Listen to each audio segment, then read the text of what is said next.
que termina em 1825. Digamos, 1825, todos os países latino-americanos estão formalmente independentes e são países soberanos.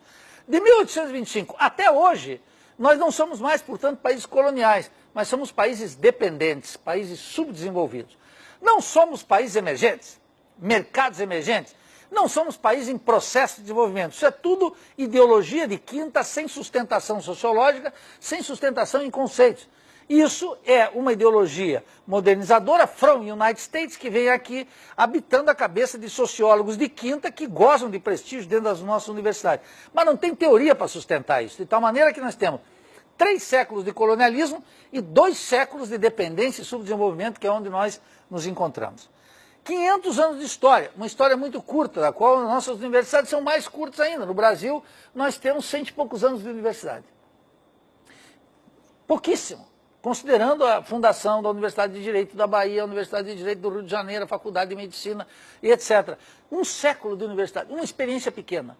Uma experiência pequena fundamental para nós e que não tem a vitalidade que deveria ter. Então, o que marca a organização histórica da universidade brasileira é essa profunda orientação colonial. Segundo, a universidade brasileira, da qual o exemplo mais acabado é a USP, é uma universidade que nasce para educar os filhos da classe dominante.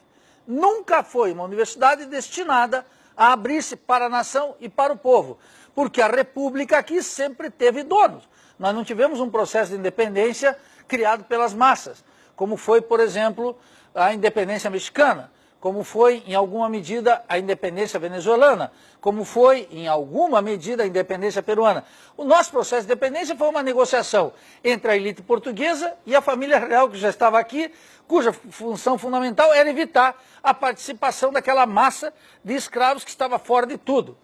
De tal maneira que a universidade aqui foi criada, e eu mencionava a USP, não por acaso, em 1932, como parte, 35, como parte da reação da elite paulista contra a Revolução de 30, encabeçada por Getúlio Vargas, que começava a estruturar um projeto de país. A elite paulista é uma elite que resolve dar uma resposta ao governo central localizado no Rio de Janeiro, criando a USP, a mais atrasada e reacionária universidade brasileira. Embora a mais importante universidade brasileira. Olha o drama.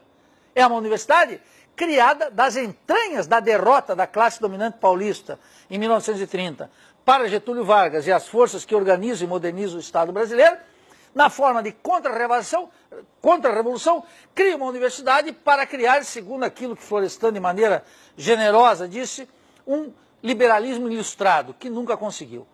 Fez a Universidade de São Paulo. Essa Universidade de São Paulo não tinha nenhuma liderança intelectual no Brasil até 1964. A liderança intelectual do Brasil estava situada no Rio de Janeiro e tinha um centro da mais alta importância, que era o ISEB, o Instituto Superior de Estudos Brasileiros, do nacionalismo brasileiro, que reuniu os maiores intelectuais do Brasil, entre os quais a figura da sociologia, que vocês certamente nunca ouviram falar, mas é o maior intelectual brasileiro de todos os tempos, que se chama Alberto Guerreiro Ramos.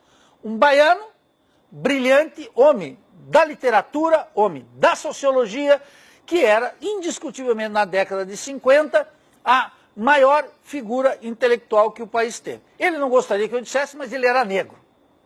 Ele não gostaria. Mas eu estou registrando, porque ter um intelectual da estatura de Alberto Guerreiro Ramos, um sujeito que escreveu nada mais, nada menos que um livro chamado A Redução Sociológica, que é um clássico da sociologia brasileira, autor que nunca entrou na Universidade de São Paulo, porque a Universidade de São Paulo foi criada contra a crítica aguda de Alberto Guerreiro Ramos. Essas figuras que dominavam o debate intelectual no Brasil até 1964 foram soterradas pela ação do golpe militar de abril de 64, da ditadura militar e as forças de Washington, que derrubaram o maior governo, o governo mais importante que nós tivemos na história do Brasil, que é o governo de João Goulart. É só vocês pensar, por que tivemos 21 anos de ditadura?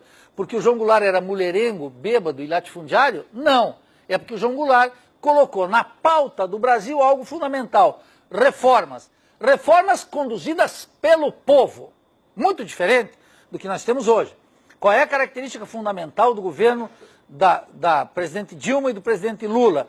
É que eles jamais convocaram o povo para uma luta.